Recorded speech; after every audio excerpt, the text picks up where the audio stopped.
As there is a mass hysteria happening currently regarding viruses, diseases, bacterium, I felt it probably a good idea to just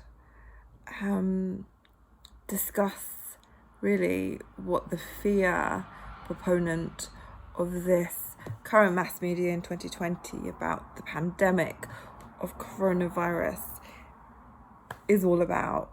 And although what we have been told is that this is a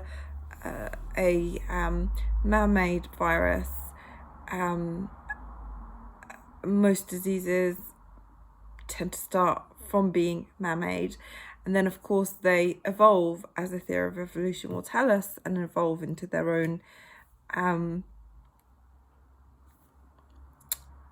in different strands and have various different impacts depending on their journey as a virus and how many humans they infect, how that shapes the mutation.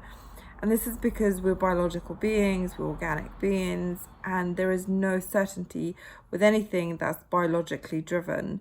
And so if we just bring that attention away from external viruses and bacterium and bring it back to our constitution, and the reality is a human body is made up of trillions and billions of viruses and bacteria that have congregated and come together to form really what you are in terms of your organs, your cells, and every part of you from a physical being has its own level of consciousness. Your cells, every cell within its right has its own array of stream of consciousness, and every virus and bacteria that is in your system has its own consciousness, and they come together as a collective consciousness to be able to obviously influence and inform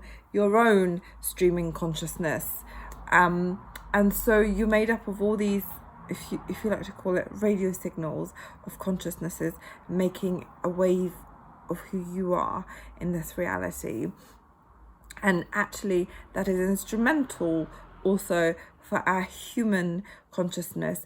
As species, we need these various different forms of life that come into our bodies, and we have been taught and told that they are bad. We want to get rid of viruses, we want to get rid of bacteria because they have the potentiality to kill you. And yes, they do. And they do have the potential to kill you if you are weak.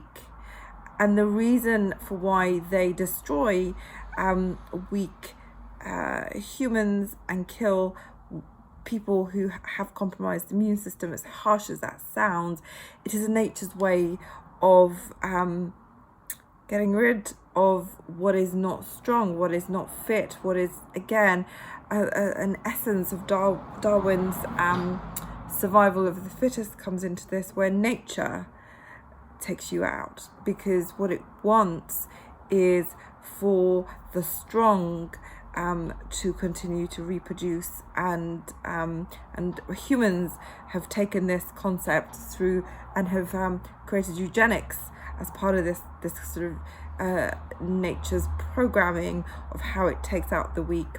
You can see it in wildlife, you can see it in the plant kingdom, you can see it in the animal kingdom, where, you know, the weak get eaten by the fittest, and the fittest survive and reproduce, and that particular species then becomes more stronger, with more strength, more fertile, etc., etc. You see that in the animal, you see that in the vegetation of how we get the best crops through that ideology, if you like. And the same is true for our human body, and all these viruses and bacteria are there to support us and support our immune system to become stronger, more robust, and they also help feed into our consciousness, really, for our own evolution.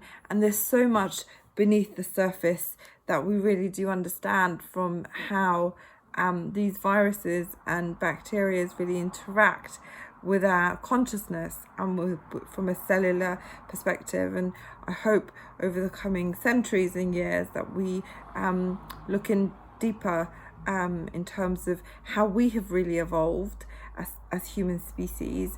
The problem is that we don't really know where we come from, but I believe on the deepest front we probably came from a bacteria and evolved into this form that we are now, because we're made up of trillions and trillions of bacteria and viruses within us.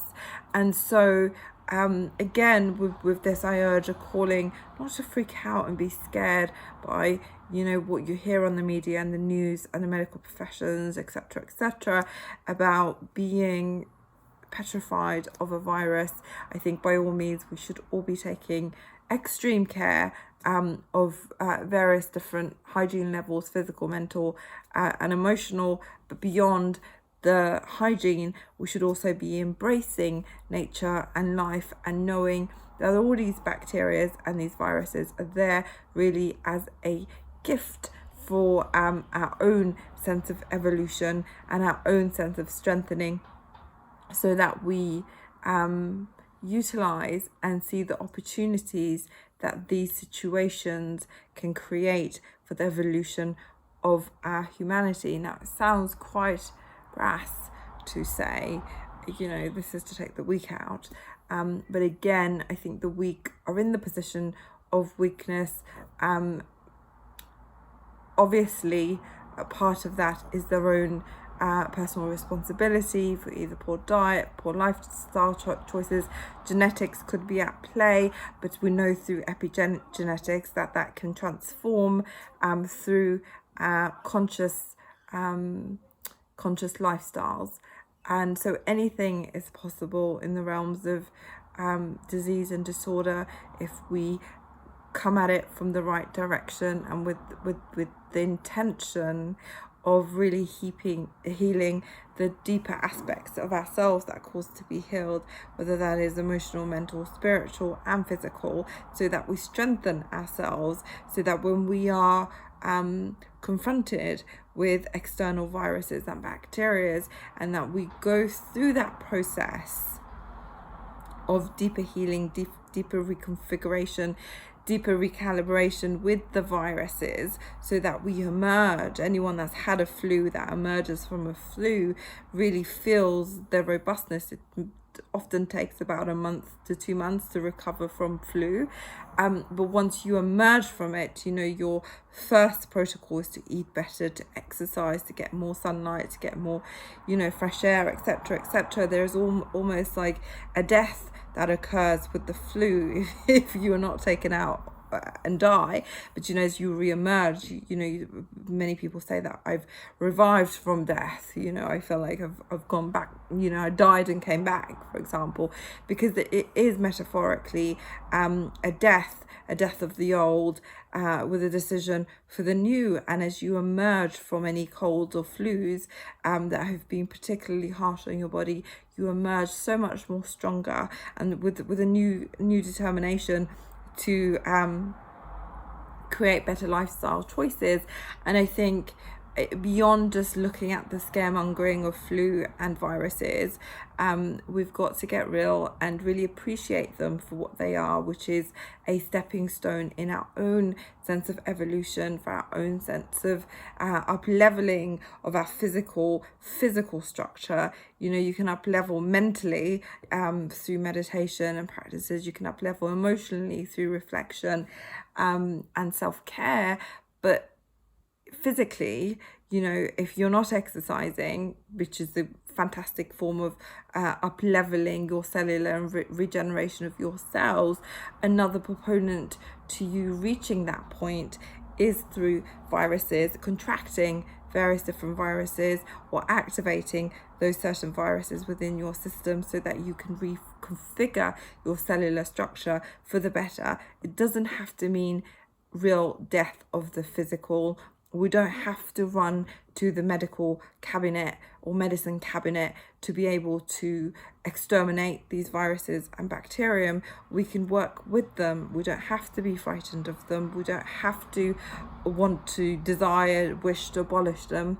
What we need to be creating within our a new way of consciousness is how do we use these various different entities of viruses and bacterium. I know it sounds cuckoo, I know it sounds insane, but I think if you look into the biology of it, you will see there's something, so for instance, herd immunity, where people, as the virus evolves and moves through the population becomes immune to it. That means you become stronger for survival, you become more strengthened for survival. And again, this is an invitation, if you feel scared of the disease and viruses, to just bring that attention back to your fear and see how you can transform that fear into a state of appreciation for the gift that is life, appreciation that is the gift for all life, including viruses and bacterium, and how we can work really collaboratively with our body, with our mind, with our emotion, and with the trillions of bacteria and viruses that are working to keep you stronger and to keep your physicality evolving. You know, we may see a minuscule evolution in our own lifetime of our physicalness and our sense of strength, but actually as we breed and reproduce children, that strength gets passed down the generations, and so that is how humanity will continue to evolve, through a cellular reconfiguration, through these blessed things that are viruses and bacteria that everybody freaks out about and a lot of people tend to despise. So it's an invitation. I'm not saying to you to get sick. You don't have to get sick to evolve. You can just continue to work on your immune system and build your immunity through good lifestyle choices and amazing food and vitamins and minerals, etc., adequate sleep and water. But I think beyond that is working with the fear that your system is producing, so that you can look at it from a higher dimension of life and existence, and higher dimension of knowing that all these diseases are out here, all these external, bacteria and viruses are actually needed for our own evolution, and we need them. And so instead of fighting them mentally and emotionally, we should be collaborating with them to see how it can benefit us by strengthening us even more. So with that said, I extend to you all my love and blessing, and I hope that you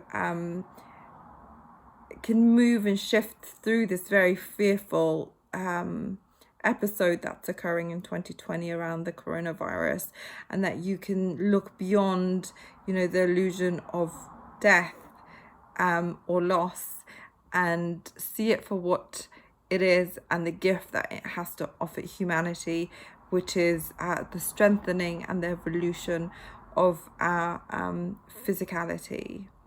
With that said, all my love and blessing. Take care.